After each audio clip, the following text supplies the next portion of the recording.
Welcome to Meet the Author, where you can join in on insightful conversations with best-selling and award-winning indie published authors. Your hosts today are Rob and Joan, who themselves are indie published authors, book publicists, and paranormal investigators with Tampa Bay Spirits, based in Tampa Bay, Florida. Thanks for dropping by. And now, on with the show.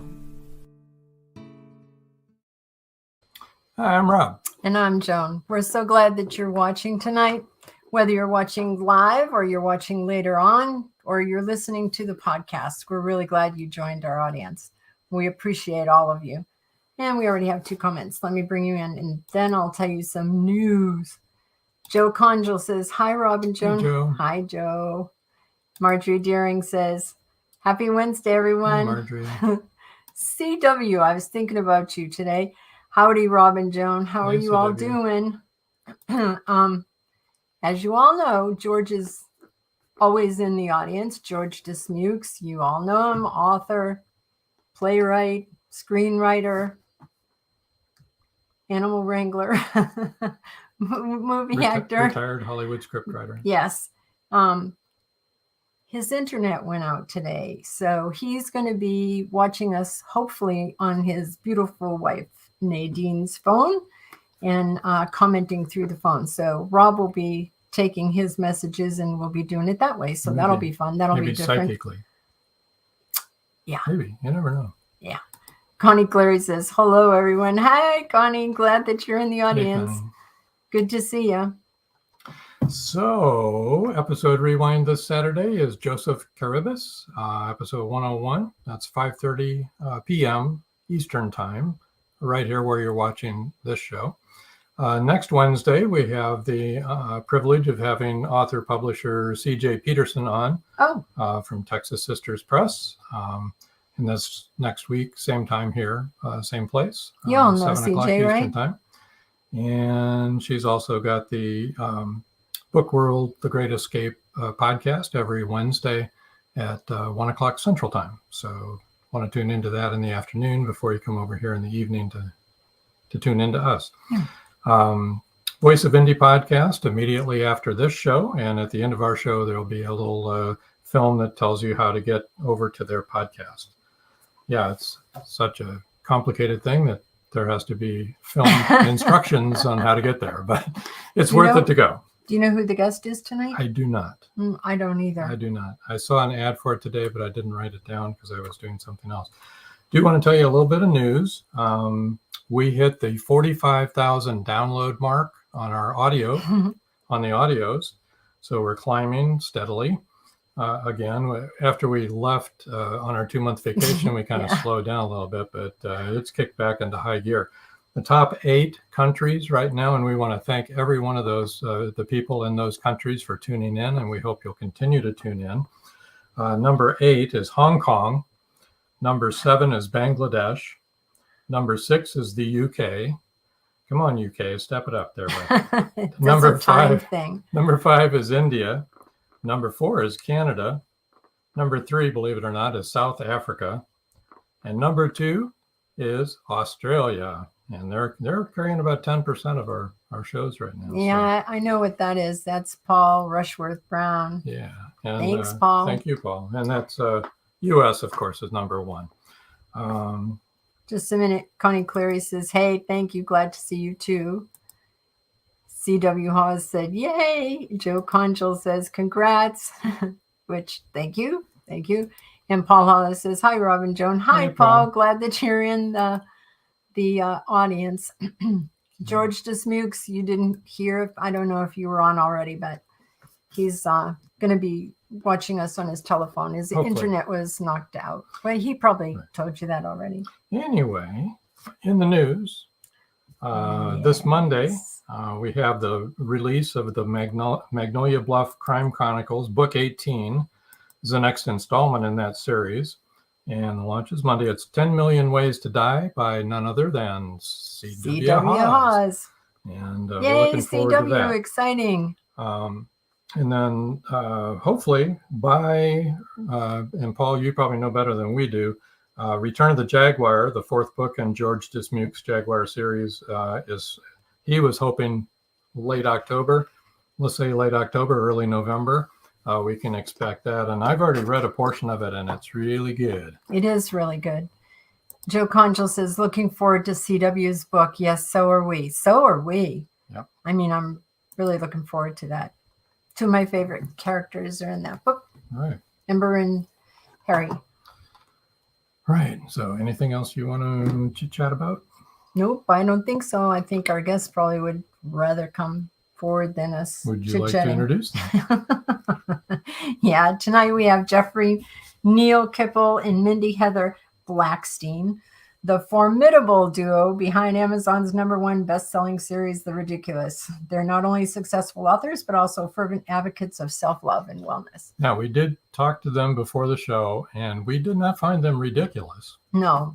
They seem to be very sensible and very nice. So welcome them to our stage here. Thank you. Mindy. George did say, I'm here by proxy. He's keeping us posted on his phone. Okay, so how are you guys tonight? We're good. Thank you so much for having us. Yeah, thank you for coming along for the ride. Yeah, because otherwise it would be just us talking and nobody wants to Nobody listen wants to that. That gets a little old. So tell us how you came about being authors. What's the road that brought you to this point?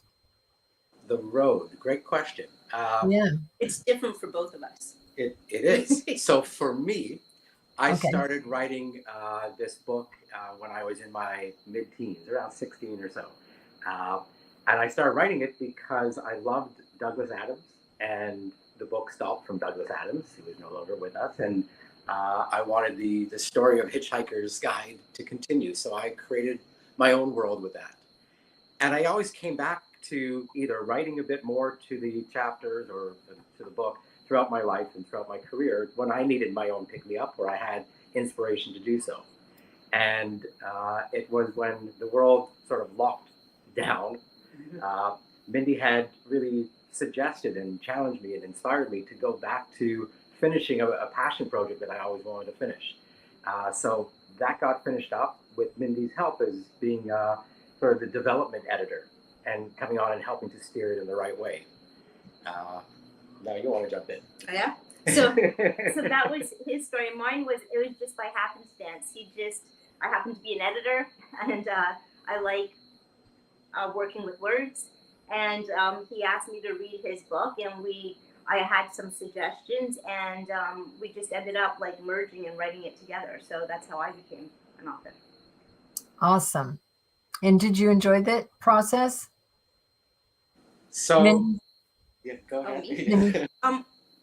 It was yes and no. Like the beginning part was a bit of a learning curve, so we had to learn how to work together and how to make it so that we were both happy and that we were enjoying the process. So once we got through that, now it's like really enjoyable, and just writing itself, I find I really enjoy. So yes. Yeah. Good. It was a process. It Right. is a process, and especially editing yourself constantly is quite a process. I mean, it's not like you write a chapter and you're thrilled with it. No, you have to change it. Yeah, that's where my most resistance has been. It must be done, however. Definitely a challenge, huh? And speaking of Australia, here's Paul Rushworth Brown. Hi, Hey, Robin Joan. Paul. Hello, Paul. Down under. Down under. We were just saying which Australia is number 2 number in our downloads, 2 on for downloads, audio. Paul. Paul, thank you We're very much for sure your help that's there. due in large part to you. So thanks. Anyway, he gives us a lot of press in Australia. Cool. Very nice. It is very nice. All right. Sorry to interrupt you, but go ahead. So you started writing a sci-fi book, right? When you were in your teens, is that? Yeah, it was sci-fi comedy. And what we did when we really connected and figured out the pattern of how to work together successfully, we really embedded a lot of messaging of self-help and self-love and empowerment within it. So that way we can deliver a message that is more than the book itself. There's a bigger message, and deliver it through comedy. Our background is in fitness, so it was, let's approach this in a different way that can bring a much wider audience into an awareness of that. And even the entire audience who is really dedicated to the sci-fi genre, whether it's movies or book, and be able to also give like some guidance on some things that you could do to feel better, and just embed it in a subtle way so that if someone's not open to it, it's just a funny story, a funny joke, or whatever it is. And if they are, then they'll get that aha Moment. Yeah. Well, for those of you who haven't read, I assume there are some people that haven't read A Hitchhiker's Guide to the Galaxy. That is a book within a book, and they both have the same name. So it's a really funny book all the way around. Never mind who the characters are and how they're dressed. It's all just really wonderful. One of my favorite books. Yeah, for me, that was the book that when I realized like you can laugh out loud from reading something. Right. That's really cool. And that time, I was in school, so you had to be careful where you could laugh out loud. But Exactly. a book can do that. And then when I started writing, I was laughing out loud when I was writing it, and my friends were laughing when they read it. So it made it like that power of laughter is a really strong connection and does so many great things for the body. Yeah, that's true. Do you feel like your writing is, your series is for all ages, or is there geared toward any specific age? That's a great question. Yeah. And what we've been finding is it's reaching different age categories. So we're finding parents like reading it to their young kids because there's all kinds of fun characters, so fun voices, and the audiobook too. We're finding that the generation of people who remembered Hitchhikers and enjoyed Monty Python, there's the nostalgia end. Them wanting to read this. So that allows it to allow them to read it, and then to read it to their kids, that introduces them to that genre as well. So we're getting kind of all over the place, and some are, enter it because they're looking for a different kind of self-help book instead of, the norm. Here's a funny story that's going to guide you in a different way. Excellent. Really excellent. Yeah. So it's really a book for all ages. Yeah. Yeah. Anyone that is drawn to that type of book, have fun. But see, I think that's true of any book, really. I've read a lot of young adult books. I enjoy reading young adult books, and look at some of the talk about sci-fi. Some of the great sci-fi books have turned into movies that now everybody's seen, and they were young adult books. Yeah. Yeah, and I think what's exciting for me too is a lot of people who have read it and commented back is they start with, I never read sci-fi, or I'm not open to that. That was even Mindy. That was me, yeah. I'm not into that. And I really love this. And it took me on a journey. So, in that way, we've introduced somebody new into the world of sci-fi. And when they start like what movies and stuff like that fall in that, they realize, oh, I do watch science fiction. Yeah.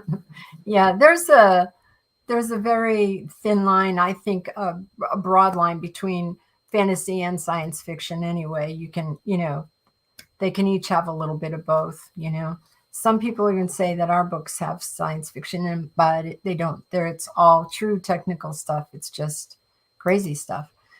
Right. So Joe Conjal says, so Jeff, did you write the whole book and Mindy edited, or did you both write and edit? So as we perfected the way to work together, I would write the initial chapter. I'd read it to Mindy, so that was my first audience on it. Then Mindy would go in and perfect it, add the layers, make sure that the jokes were all hitting and the structure was done right and the developmental part was being carried out. Then Mindy would read it to me.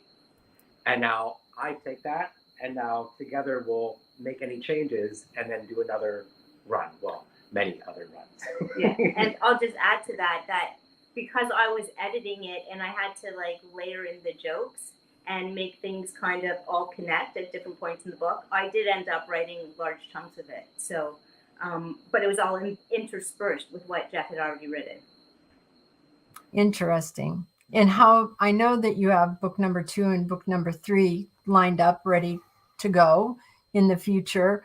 Has the process been the same for those books, or did you find the process changed as you grew together as authors?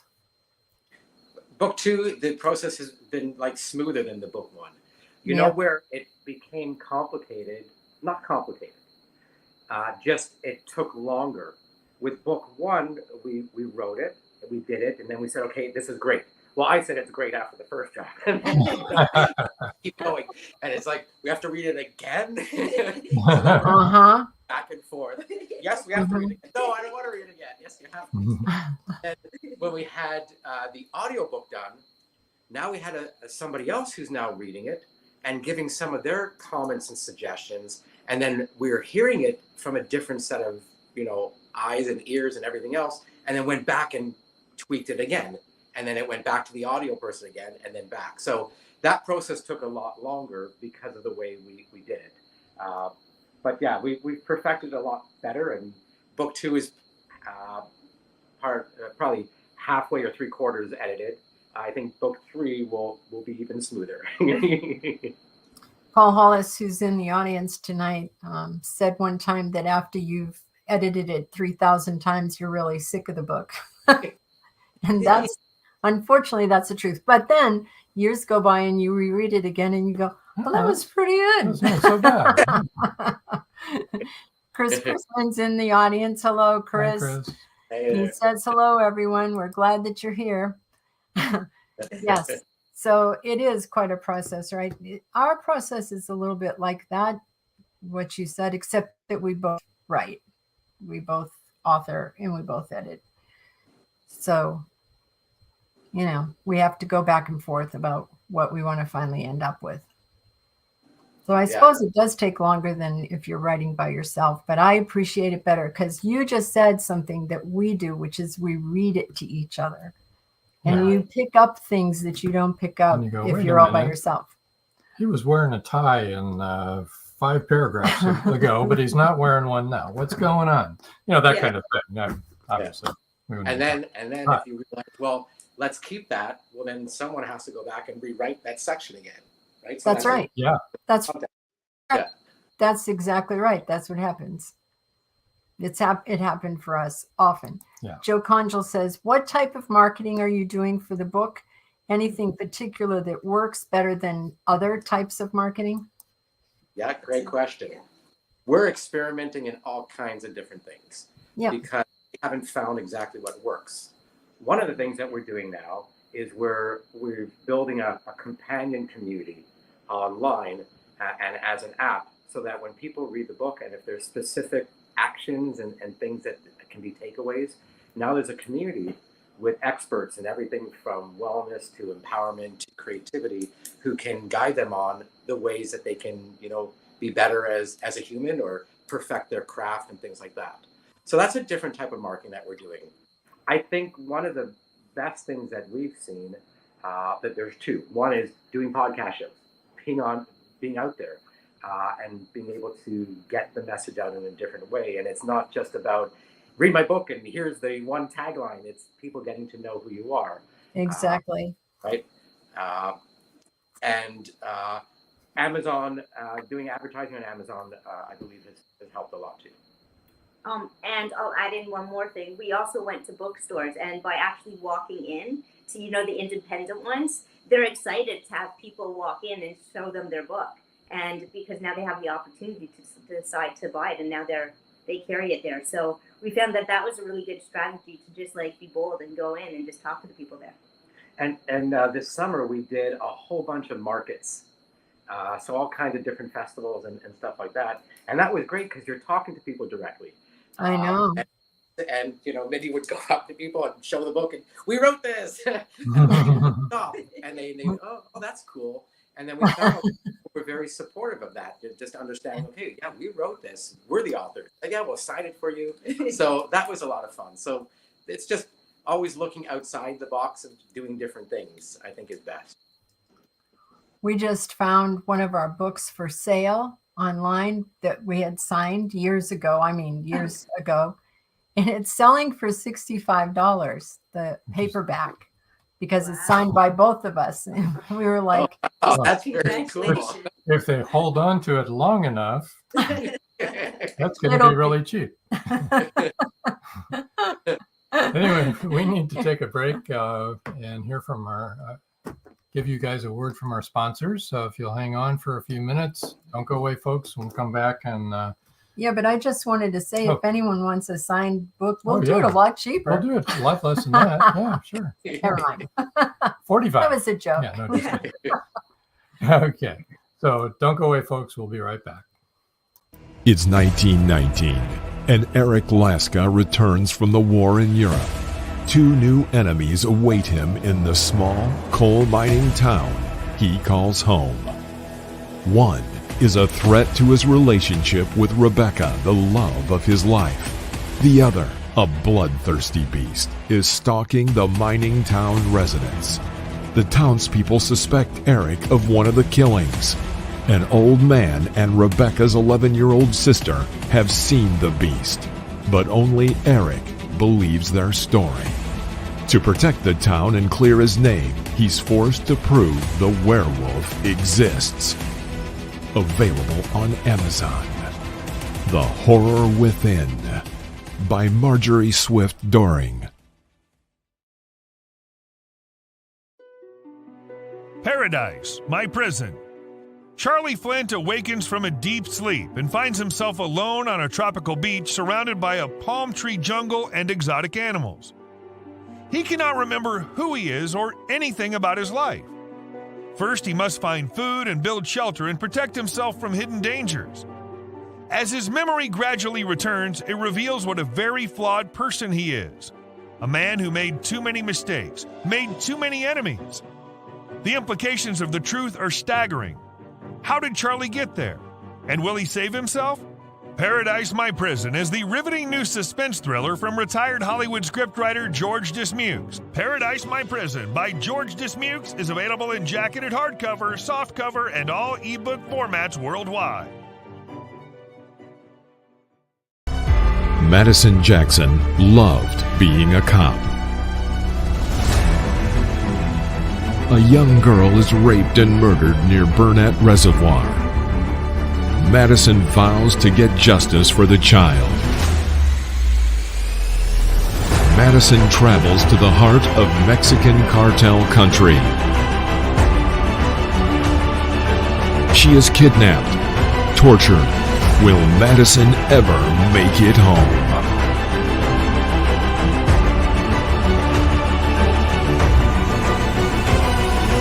Justice by Kelly Marshall, only at Amazon.com.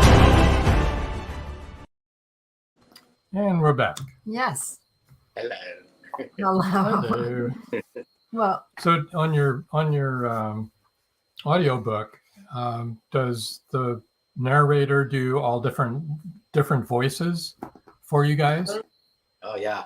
So we put out an audition on Audible, saying we wanted British voice and in the style of Hitchhikers and Monty Python and all that. We had about 100 people who auditioned for it. and the voices and everything were amazing. But this one guy, Alan Irving, I just stood above, and yeah, he does all the voices, and there's actually a few scenes where there's like the 6 characters all together in conversation, and it's just it's awesome. And he does all different voices. Oh, that's talented. That is nice. Oh yeah. That's talented to be able to remember which voice belongs to which character. I couldn't do it. No. I Yeah. have trouble remembering my own voice. You know? when we do readings, I can't remember the voices that I'm doing for the characters, so they sometimes change mid-character. George Dismuke says, I'm going to write a book to market here and in Australia and call it Possum on the Barbie. Classic George Disney. Okay, George. Thank you, George. Possum on the Barbie. I don't, do you have possums in Australia? Paul, I'm not sure. Anyway, I don't know. They have some really crazy things there, but I don't know. They do. I don't know if they have possums. Sorry. I was going to say, why don't we have you do your reading? Ooh, okay. Yeah. Okay, that's a good segue. That was a good time, right? Yeah, Possum on the Barbie to No, reading. we're talking about voices on the audiobook and all that. Yeah. So You don't have to do all the voices. Yes, you do. No. Do whatever makes you comfortable. Yeah. Yeah, we'll have fun. So this is the opening scene of the book. So the book again is called The Ridiculous. This is chapter 1, called Sreefs and Rhino Kickers. From the distant star of Poselner he traveled. Why? Who knows? But that's not the point. At least not right now. And actually, it wasn't even a star. It was a planet. His. For 3 billion galactic years and 9.2 megaseconds, his ship careened across the somewhat vast universe, turning left here and right there and looping around some Delphic sphagnoids every so often. All in all, it was smooth trekking. Well, besides the mishap near the Algernon sector, which we get into right now. His journey would have been a lot shorter had he not stopped in at Joe's Galactic Bar. But who could blame him? With all the advertising that Joe's been doing lately, he wouldn't be surprised if a corn char actually stopped by. You know the slogan. No party's complete without a corn char. Why not stop in and try Joe's Galactic Bar? What the hay-horf is a corn char? The space traveler thought, as he came within a safe distance of the place. Anyway, he decided why not, and stepped in for seveal streets and a shot of his favorite drink, the Rhino Kicker. This strange and bizarre sort of alcoholic substance got its name during the age of bartenders. It's much like one of the olden age soft drinks called Brioza, which was banned under Section 77.56 of the Living Rights Act, Supplement 999.887.172.31.457-Q. Unlike Brioza, though, it's claimed that 3.289 seconds after tasting the Rhino Kicker, one would kick its legs back in some sort of dance and charge something, usually a brick wall, scream singing, "Rhino! Rhino! Rhino!" Apparently, the drink was smoking. The Rhino Kicker has no such effect on Serbanan, although he has claimed to have hallucinated packs of rhinos kicking dance moves around his head. He was quite delighted, actually. With drink in hand, Serbanan was now able to sit back for a moment, finally free to get acquainted with his beverage. He wanted to get in touch with his feelings, or at least tried it. He'd been through a lot these last few hours. These last few weeks. No, months, no, years, no. Actually, to be safe, these last few decades. Now is the time to set things straight, he decided. At least attain some quasi-fashion of existence. And if that didn't work, well, he'd have to wreak havoc. Maybe even disrupt flight schedules just to get everyone to experience airport food on a continuous loop across all known galaxies. And then, to really confuse people, maybe he'd get planes flying to the same destination. One giant love fest. Actually, one giant love fest where the only law is to love yourself. Wow, Wouldn't that be nice? Or maybe he'd just brush his teeth. Decisions. While each scenario is fulfilling in various ways, only one would leave him with that tingly mouthfeel. Where are y'all? Asked something sitting on the bar stool beside him. Serpenad wanted to answer the fuzzy creature, but he couldn't find its head anywhere. He didn't want to embarrass it by speaking to the wrong part of its body, so he just ignored it. Have you been drinking the death bunker, or are you just ignoring me? It asked, slightly annoyed. The voice appeared to be coming from the thing's foot, so, going on speculation, Serpenad spoke to its foot. Sorry, I didn't hear you. Actually, I thought I heard a pack of dancing rhinos coming this way, so I got scared and turned off my hearing senses. Serpenad was quite pleased with this ingenious story, especially the part about turning off his hearing senses, as if he could do that with any degree of accuracy. Serpenad had hoped that his words were enough to turn this creature off and make it go away, but he had no such luck. It just sat there, as if assessing the situation, trying to figure out the best possible course of action. This seemed to be going on for close to an eternity. Then, right when Serpenad thought enough time had passed and he could turn away, it spoke. Oh, I see you've been drinking the rhino kicker. Never liked the drink myself. Used to wake up with bumps on top of bumps on top of bumps and brick shavings lodged into my forehead, which, of course, made it very painful to walk. After that short but meaningful exchange of words, both speakers decided it would be in their best interest to disregard the conversation and pretend it never existed. And we'll break there. Oh, that's funny. Very reminiscent of Hitchhiker's Guide to the Galaxy. Wait a minute. Looking. There we go. Here, we'll put this up. The Ridiculous Book 1. We can be on the lookout for Book 2 and Book 3. Yes. Well, that was interesting. It really is very reminiscent of Hitchhiker's Guide. It is. And we love Monty Python. We're old enough to be around to love Monty Python. Cool. Joe Conjal said, "What a fun reading. Love it. Okay. They gave CW a run for his money, LOL." They did. And Chris Christmas says, "Funny stuff." He mentioned CW because CW read his book last time we were on and used different voices. Cool. But you did have the advantage of being two of you, Yeah. which helped. Why don't we tell everyone where we can reach them? Yeah. Okay. All right. So if you want to reach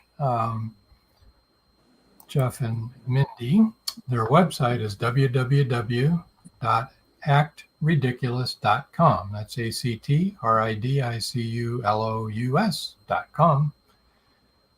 And what else we got here? Email. You could write them an email also at actridiculous@gmail.com.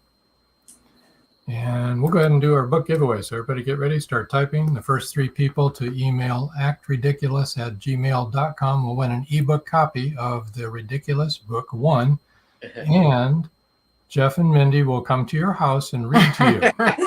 Oh, no, that's ridiculous. That's ridiculous. That's ridiculous. That is Forget ridiculous. that. That's not going to happen, folks.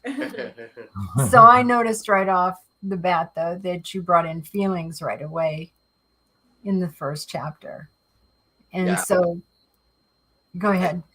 It expands on that. We talk about nutrition and, different types of, tricks that you can do when you're eating to, have better nutrition and feel better. So we just embed these things, throughout. And it made it fun because it made it, we would make sure, like, Mindy's very particular on this, like every word needs to be perfect. That's why we keep re-editing. Okay with it in a certain, but so we're making sure that we're carrying carrying messages throughout, that every paragraph has something that we're doing, either to make someone laugh or to make somebody think differently. And uplifting. Yeah. Yeah. And I noticed that you talked about you have bodybuilding and natural bodybuilding regime and mindfulness. Do either one of you practice yoga, or either one of you a yogi? Yeah, we practice yoga. I haven't for a little bit, but yes, we do. And yeah, we're active in, you know, being in the fitness sort of mindset of, you know, overall wellness. And that's the big key message that our message is, and we've been in the industry for quite some time, is to get people to realize that being fit and being happy is more than just that outward appearance. It's more than just strength and looks. It's the internal. It's about mental and emotional and spiritual. And it's about being happy from the inside out, mind to heart, you know, head to toe. Yeah. So we came from the bodybuilding world and the fitness model search world, and we were much more into like fitness as like a strict regimen, rather than it being just like whatever we're kind of guided to do. And now fitness means something completely different to us, and so we actually have a saying. It's called to rethink fitness to be body proud. Because if you're body proud, then you're taking actions that feel good for you and are good for your body. And then you start to see results once you do them regularly. So our whole mindset has shifted on the bodybuilding world and on the fitness world. And we spent years learning from experts, actually traveling the world and being mentored personally by people who have discovered new things and innovators. And all of those messages we embedded into the book because or into the series, because we recognize from our past in the bodybuilding world that people mistakenly think that if you look like a superhero, you also feel like one. And so that's really our message. And for sure, that is not the truth. Correct. I mean, it's the same thing as it's the same thing as people thinking that money would solve all their problems. Right. Until they have all that money and they still have all the same problems. So right. Then what do you do? Yeah.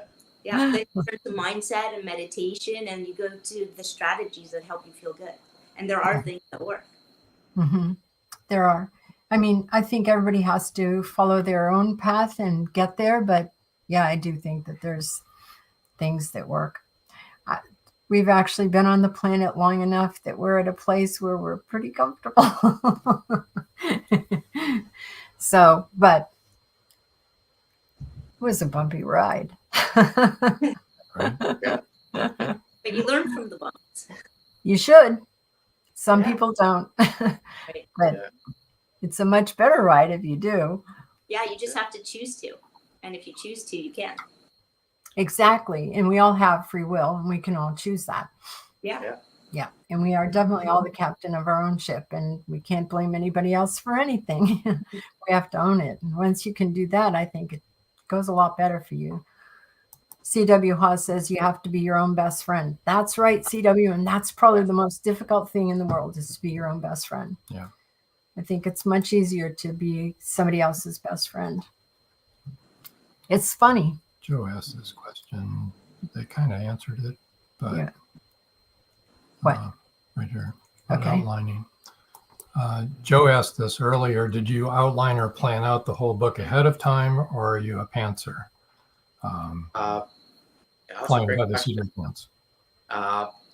It's more working off that inspirational download. And what's cool is I don't know what I'm writing until it's finished. So I'm hearing the story for the first time, as Okay. it's coming up. When the books were written, we knew some of the objectives or some of the messages that we wanted to put in, but the story developed itself on the way. No idea how it was going to end. Same with book 2 and book 3. It just sort of stepped into the world of imagination, get into that, that right place, and just let it flow. What I have found, and this doesn't mean it's true for everyone, because everyone does it in a different way, is if you just allow the focus to be in that creative part of your brain, without the focus being on the analytical side of your brain. It's a different experience. And, reading a lot of different posts from authors where they get to that point of they don't know what to write, they can't write, they've got writer's block, etc. A lot of them fall into that portion of it's based around how many words they need to write in that day. And if you just are doing that and then always checking, did I hit it? Okay, I'm at 421. Okay, I need to get to 600. That's you're going out of creative into analytical. You're going from right brain to left brain. If you just stay in that moment and just get to that, then the story becomes more clear, at least for us. So, Joe, answer. Clear, yeah. We're pantsers also. There we go. The characters write the book. It's like, and when you try to make them go someplace they don't want to go, you have to change direction because they're not going to go there. Well, we gotta go somewhere. Ours actually fought back. So That's what I'm saying. They do, don't when they? you try to make them do what they want to do, they're not going to do that. Well, we're all going to go to a commercial right now, so you can fight it if you want to, but I've got the button. So here we go. Stay tuned, you guys. Many secrets are hidden within the darkness of the jungle. Behold, this one about a man, a woman, a black jaguar, and an ancient Maya legend. Two Faces of the Jaguar is a novel by George Dismukes that will take you deep into the jungle and capture your imagination until the last word. Two Faces of the Jaguar is book one of a trilogy. Two Faces of the Jaguar, where only the adventurous dare to read. Two Faces of the Jaguar, The Lost City, and The Jaguar's Quest are available on Amazon.com, Barnes & Noble, and many other bookseller websites. Two Faces of the Jaguar, the book people are talking about. Get your copy today.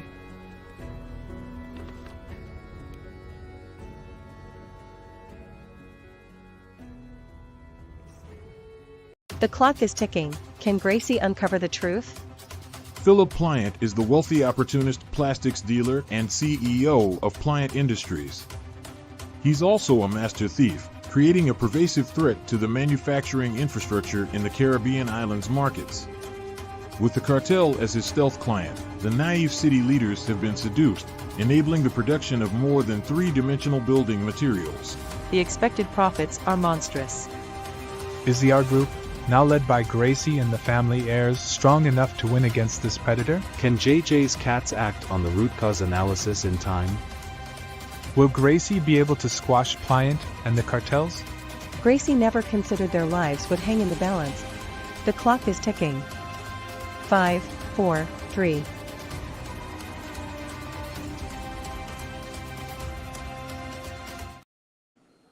And we're back. They always kind of end abruptly, the commercials. They've got a mind of their own. So when you were into bodybuilding, you actually did weightlifting and all that kind of thing, or yes, yeah. no?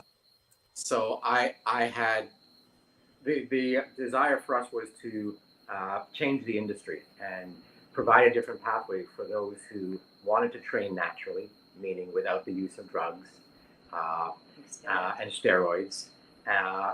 So to do that, we both became the product too.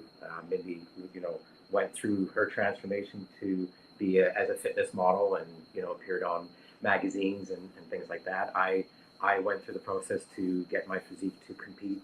So we learned the industry that way. So, competed on that end of it. And then we ran events. We ran hundreds of events all around the world, which was cool because we got to travel and experience different things. We did TV shows, and all over the world also, and published magazines. And all that was to give people that ability to say, I want to make a change. So then why don't you then set a goal and use the stage as a way to draw you towards that goal? Now visualize that see what you can become, and then go do it. And through our career, we've celebrated somewhere between 15 and 20,000 people who did that process and went through it, and then inspired millions of people to make change also. So it was very cool. So we were in the industry. We weren't that we were training athletes, but we were guiding athletes on what to do to get their physique to where they need to go, or how to market themselves. So but yeah, we always stayed active, working out.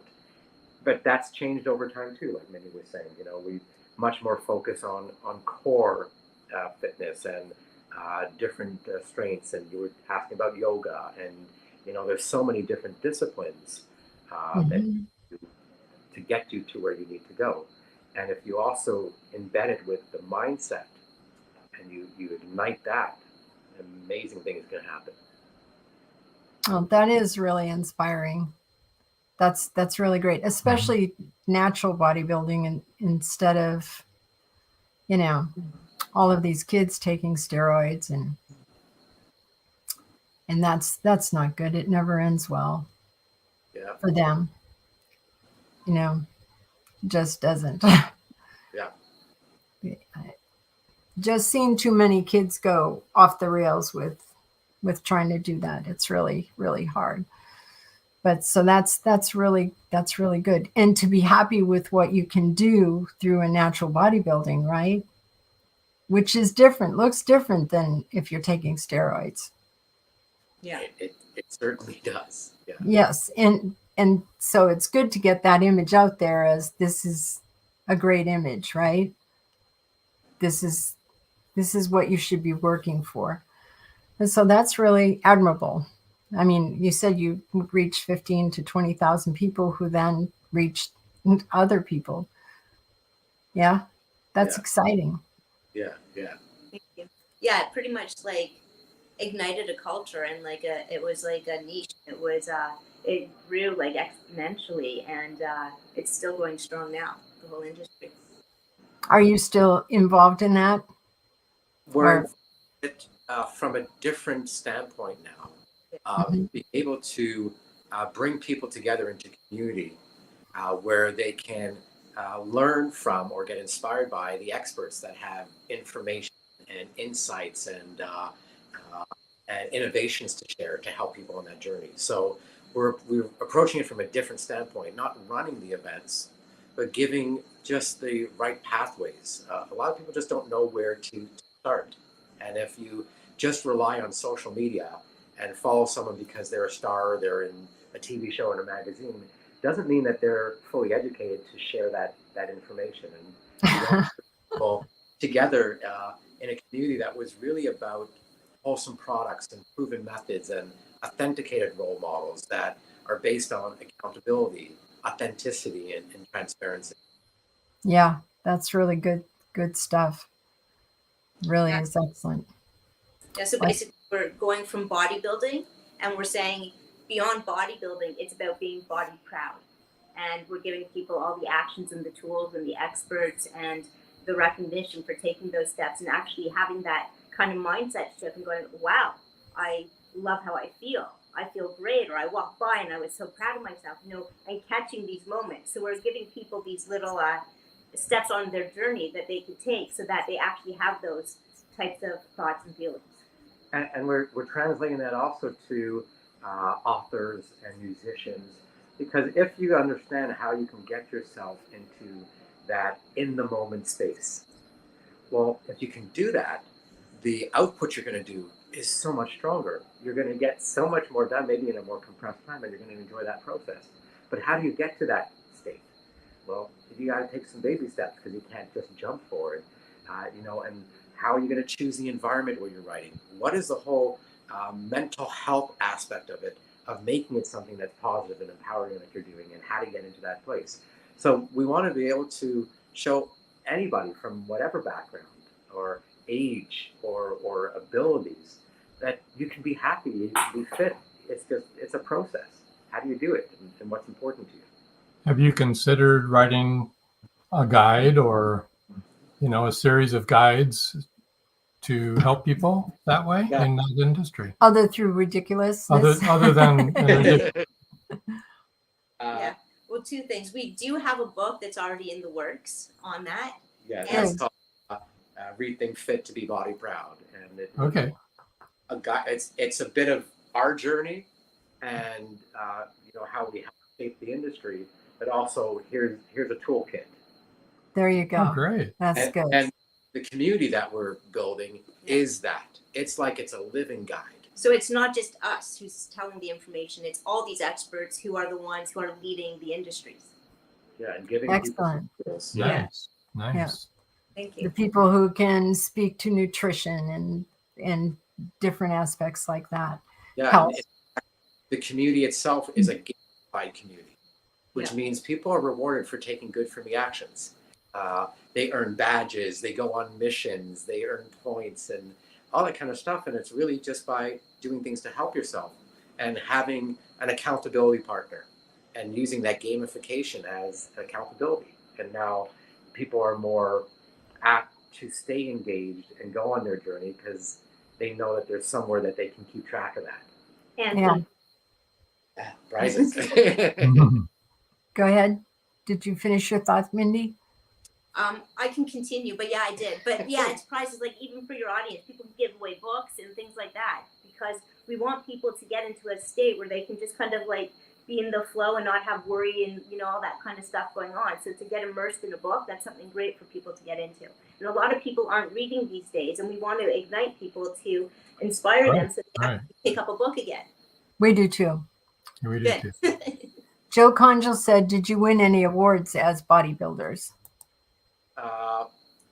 When I competed, I was in the top 10 in the natural universe. That was many, many years ago. But we were the ones giving out the prizes. Because we ran events. Typically, I was the head judge, the physique judge for the panel. Mindy operated the backstage. We're the ones who awarded the people who competed. Yeah, I hope that answers. You probably wouldn't have wanted to give yourself an award. It probably wouldn't have looked right. Probably would not have gone over very well. No. But as what you're really talking about, though, is that you should be awarding yourself for every step of the way, Right. Celebrating yourself. Yep. Give yourself a medal. And it really is, even if it's a tiny little thing, set a goal. If you can do that consecutively for whatever period of time and you reach that, then reward yourself with something. Even if it's something really teeny, because there's a psychological aspect to that. Oh, wow, I did this. I got an award. Okay, well, what's next? Maybe the next award will be bigger, but maybe the award is, I feel great. Right. That's how we train our dog. And I'm not kidding. She does many things because of the reward at the end. And for her, though, it's like good job or you're a good girl is a reward for her. And she likes to hear that, and we'll do things. So like you said, it doesn't have to be a big deal. Though she does like her TREATs. I'm not going to say that out loud. She'll be sitting right here, and then there'll be heck to pay. Marjorie Daring said, whatever the two of you are doing, it must be working. Maybe it's just me, but each of you exude joy. I suspect you're each other's yin and yang. Thank you. That's awesome. That's really cool. That's sweet to read. We've been together we met in 1999, so we've been together for a few.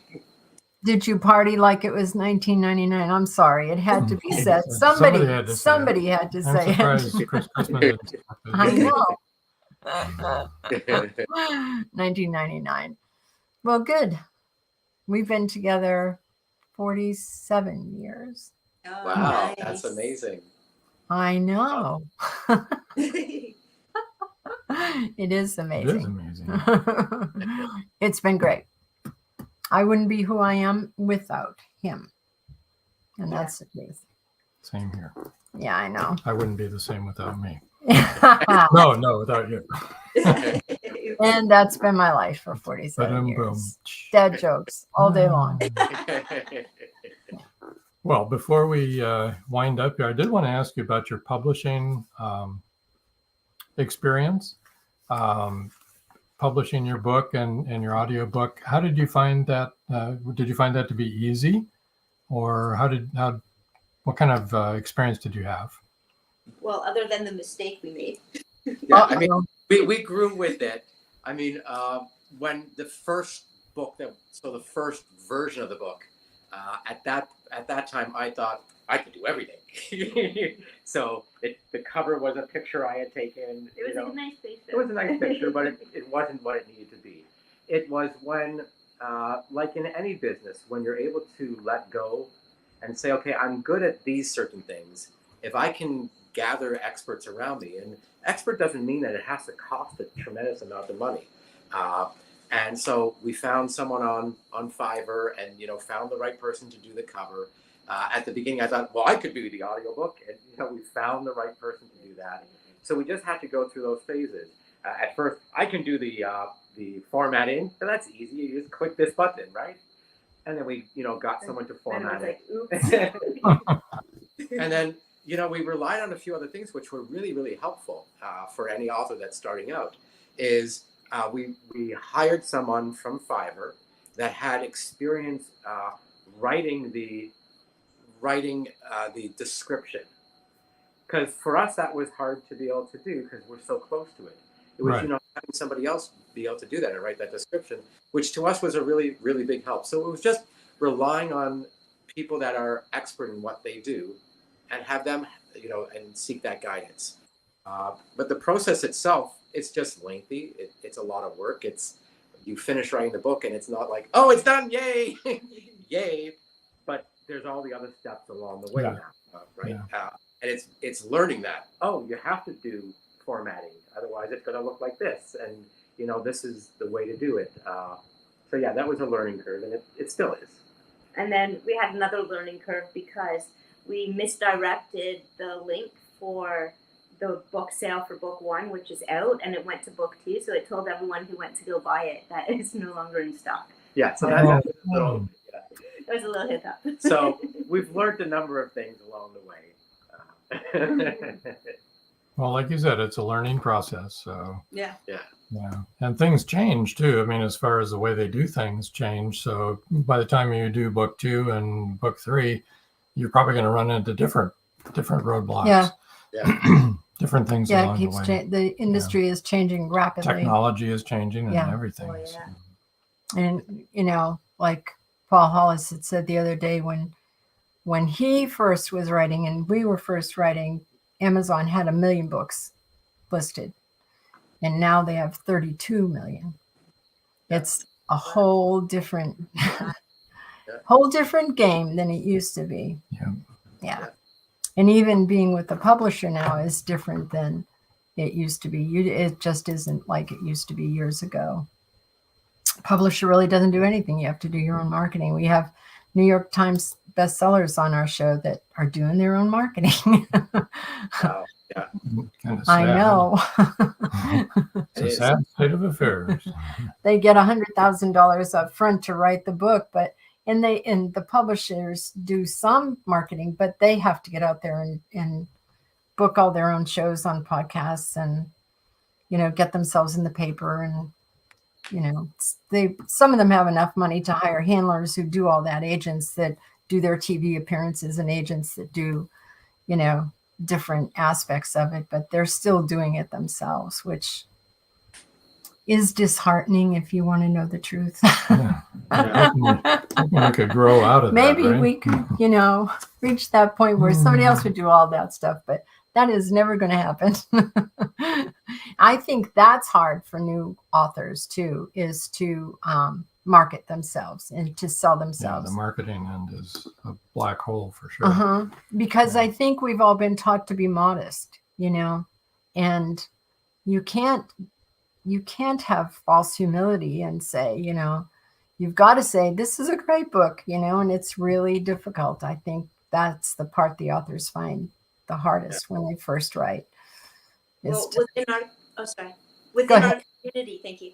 Within our community, that's what we're trying to accommodate for, so that there's actually sections that you're supposed to say, this is my proud me moment, this is my claim to fame, this, I want to celebrate this. And so people can actually see you gloating and happy and like actually get inspired to focus in on your work because you're proud of it. I think something important, well, over our, few decades in business, one of the biggest takeaways that people can use to build their brand or so is the whole notion that people follow people. Yeah. So if you can just be able to showcase who you are as a person, then they'll connect to your products, your books, your services. Exactly. Exactly. Yeah. A lot of people, because it's exciting, and I know at the beginning, and you get on a podcast or an interview, and you just want to share everything about your book and what the character's journey is and everything else. But if you actually step back and let people know who you are as a person, then there's more opportunity for someone to say, I want to read what they wrote because they sound kind of cool, or that's neat.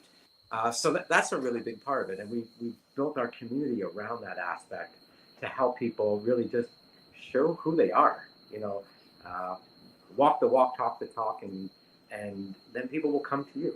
Yeah, it has to be the authentic you, for sure. Right. That's why we started this show, actually, was because we wanted people to meet the author and know the author. And once people know the author, they're going to want to read what they wrote. As you said, that was the whole premise for starting the show, because actually we'd been asked to do a podcast about the paranormal. And we were like, well, we really don't want to do that. We'd rather do a show about authors. Will that work? And they said, well, sure. We said we really wanted to do this. And it's worked well because people are getting to know the authors. I mean, it's a basic sales technique. If you're a salesperson, you're actually not selling the product. You're selling your client on you. You're selling them on whether you're a reliable person, whether you're an honest person. Yes. And whether you're going to take care of their needs, and you have to build that trust in that relationship. And once you do that, then they're always going to come back to you to buy from you. As long as you've been authentic and been truthful and upfront with them, you know, but if you're not, then forget about it. But it's the same with books. People need to get to know you, and then they'll want to read your book. Yeah. Right. Yeah. Because they like you. They connect with you. They see that you're a person like them, that you have all the same dreams and wants and desires and, all of those things. It's a good thing, I think. Yeah. Well, I think it's about time that we need to close up. Yeah, we went over time a little, but that's okay. That's okay. Thank you so much for letting us get to know you a little bit. Yeah. It's been really fun. It hasn't even been ridiculous. And thanks everybody in the audience. We appreciate you as always. Joe Conjal says, fastest hour of the week. Great show tonight. Thank you, Jeff and Mindy, and of course, Robin Jane. You're welcome. Thank you, Joe. Paul Hollis says, another great show. Thanks, Joan.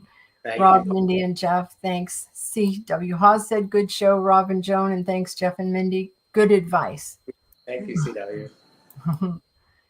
C.W. is read. I'm sure he's read the Hitchhiker. Oh, yeah.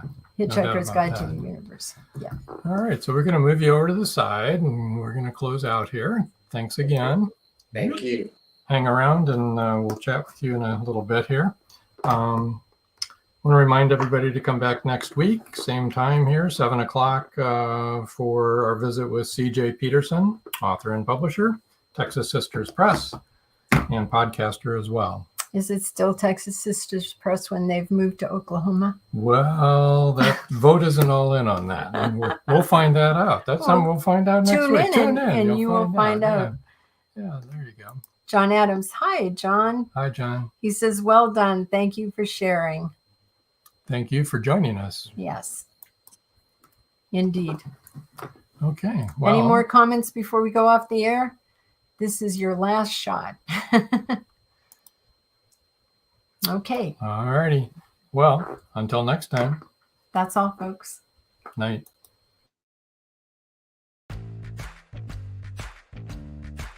Live Every Wednesday, your Voice of Indie hosts Beam Weeks and Stephen Gees welcome authors, musicians, publishing industry pros, artists, and assorted creative guests for an exciting interactive hour. Call in during the show or post questions and comments on Twitter for responses in real time. Meet your favorite indie creators, learn inside tips, network, and promote your work. The link for each week's show is pinned on Twitter atop @VoiceOfIndie, and you can receive the link every Wednesday morning in your inbox by subscribing to our newsletter at freshinkgroup.com. Check out Voice of Indie every Wednesday on Blog Talk Radio and catch hundreds of episodes archived everywhere from our websites to our YouTube channel and Spotify. Thank you for joining us here on Meet the Author. Make sure you stay up to date with our show by clicking like, follow, and share. And you can find us on Spotify, iTunes, and more. See you next time on WLFE-DB.com.